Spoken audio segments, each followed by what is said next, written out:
And just so the camera knows and everybody watching, I found out who he was because he wears AirPods inside a sauna. That's a very remarkable thing. That's it. And for whatever reason that impresses you. I'm impressed they don't melt. That's my point. Thank you, Steve It's Jobs. the fact that you'll risk your ears by having the plastic AirPods in. If they melt, they melt.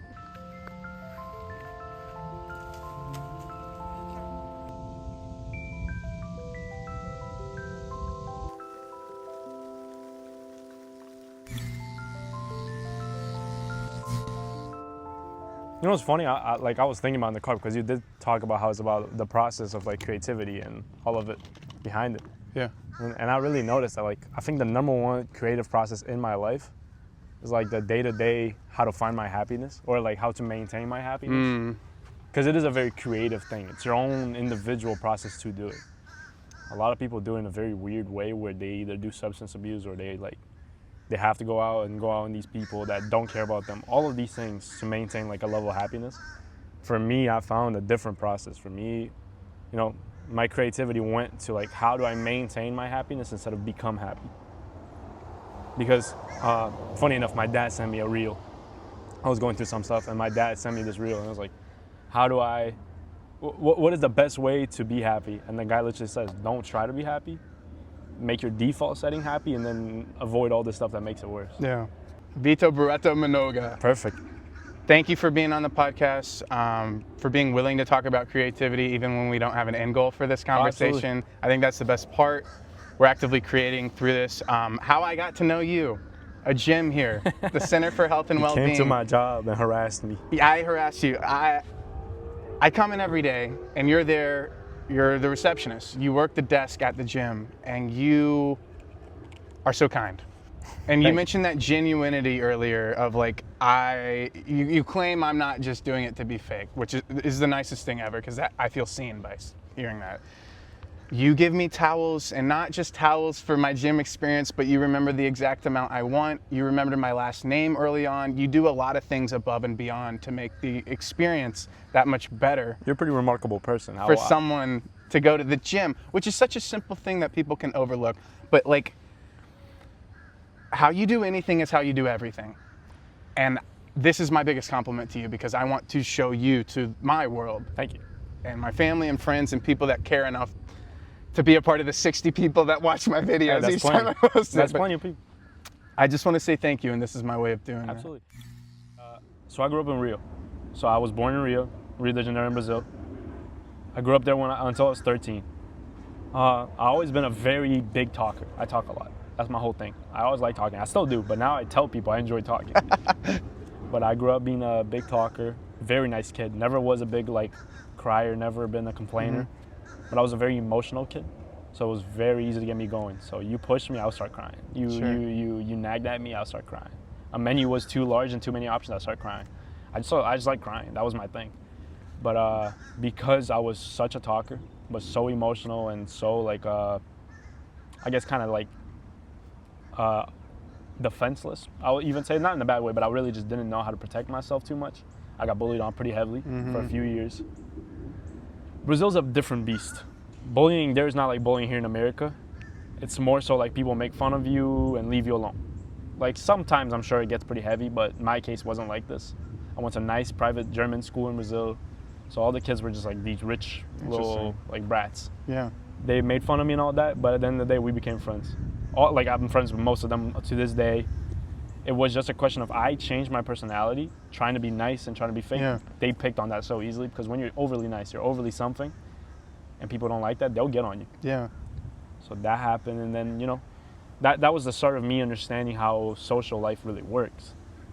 You pretend to be someone that people like, that works. But if you try too hard, then it's too obvious that you're not doing it, like that's not you, then people get on you. Yeah. So I kind of changed. I became friends with all these people. I started just being myself for a year or two. When I became 13, finished 7th grade, I came here. Or 6th grade, I came here. And a plane and a plane. Like I came in, I'll tell you, I had it really easy. Great. I'm a German citizen and a Brazilian citizen, and we came in visa. After a few years, we got our green cards, and now my citizenship interview is coming in next month. That's my really whole special. family are citizens already. My brother, my mom, and you my just dad already took the became test, natural. right? So I'm taking it next month. August 12th is like the day that I take the test. How if I pass, I get daunting it. is that? I mean, Not really. Not really. And that's what I'm telling you. I'm the wrong person to ask if you want like a very inspiring, cool story to becoming a citizen, because I had it so easy. My parents did the whole process for me. Everything was like kind of handled by lawyers before we came here. Once we got here, my parents handled it all.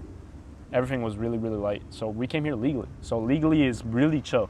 You get that visa, you come in, and you just move. That's it. You're once in the That is country. the cleanest process of entering America. It's not messy at all. You come in. I mean, there's a big like bills to pay and all that. It's not cheap. That's why it's not easy to accessible to a lot of people. But we came in, moved to this area. You can tell that's a very difficult. It's a rough neighborhood. But came in, moved in, and then so it was right after Irma had just hit. Okay. So it was kind of like to me it was already a big shock. There's hurricanes here. Yeah. In Brazil, the closest thing we got is bullet storms. People start shooting everyone. Jeez. No, I'm just joking. But yeah, no, Brazil's a little bit of a wild place. So growing up there, it's a different culture, different like social aspect. Everything is different there, except for the fact that we're all humans. And just so the camera knows and everybody watching, I found out who he was because he wears AirPods inside a sauna. That's a very remarkable thing. That's it. And for whatever reason that impresses you. I'm impressed they don't melt. That's my point. Thank you, Steve it's Jobs. the fact that you'll risk your ears by having the plastic AirPods in. If they melt, they melt. Yeah. And that's another thing I could tell. It's kind of, so this is what tells me that you're yourself, not someone that you're trying to be. First of all, is the fact that you just sit in the sauna with a bunch of old dudes, because that's the gym we go to. I went to that gym before. I worked there for 6 years. I know how it goes. Oh, that sauna is straight old dudes. That's cool. I didn't know you. Oh yeah, my whole family goes there for a long time. Wow. I live really close, so this is like That right makes next to my sense. house, so I go right there. But yeah, no, it's the fact that you're yourself in that sauna, like you're just listening to your music, like zenning out. You're honest about doing yoga, which a lot of men are insecure, so they won't mention something that other men can judge. I don't judge yoga. I started doing it because you do it, because I got other people in that gym that was telling me to go do it. So I really tried it out, and I'm doing it with my dad. It's pretty cool. It's very relaxing. I'll tell that. That's another thing that requires creativity, is how to expand your horizons, like how to expand that way you're going. But I will tell you, even working at that gym, this is my third job. Yeah. All my other jobs were a lot more fun, a lot more demanding of me. Mm-hmm. But this job, I get to actually talk to people, meet people, and inspiring people, not just people that kind of make me happy or have fun. Inspiring people. You yourself, you're a pretty cool guy. Yeah. Thank you, man. Well, I think from the outside looking in at the gym staff, it is remarkable how well you all mesh together. I think it's so cool how, like, yeah, I'm a small fish in a big pond of elderly people, but everyone seems to get along really well, and the customer service doesn't fall on deaf ears. Like, I still feel like I'm getting the same standard of treatment they all are. I love that gym too, because I do feel like I'm in a nursing home, and it really gives me an interesting perspective of life. It's very relaxing.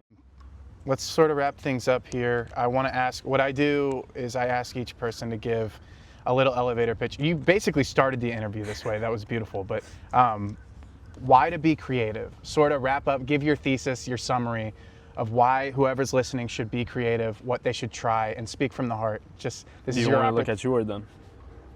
whatever you feel more comfortable doing. I think I'm up. I'll look at the camera a little bit, and once in a while look at you to get approval. But Creativity.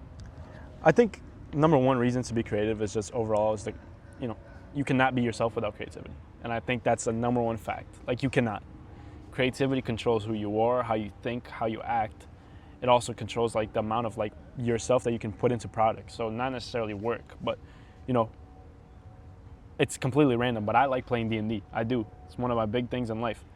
It's not necessarily something I take off all my time doing, but I like D&D. I like Greek myths. I like all this stuff. And then whenever I'm bored, I'll just start writing. And that is me. And whatever I write, that's me. That's how that's what inspires me. It's what makes me sad is these stories. But it's always me on those pages. And it's always me in the music I listen to. It's always me in the food I cook. It's always me in all these things. And being creative, if you don't really embrace who you are or the aspects of like your person that you want to put out, you get stuck with whatever you're given, whatever the world allows you to be. And we live in a world, especially like I said in very restricted to the groups that we hang out with, the people that pay our wages, like all of these things control who you can be, how you portray yourself. So while I'm at work, I can't come in and just dye my hair blonde and shave my head. That's not gonna happen because I'm gonna be looked at weird all day, especially by my bosses. But nobody can stop me from being myself when I write something. Nobody can stop me from being myself when I cook something at home for myself, when I play some video games or create a character that I like, or you know, listen to the music I want to listen to and sing it out. It does not matter. Creativity is the number one, by far, the most liberating thing in life, because it's not limited to, like I said, art. It's not limited to making something. It's only limited by your imagination. What you can do with it is literally how you put yourself into things, how you do things, how you live your life is creativity. I think that's pretty good. Thank you so much, man.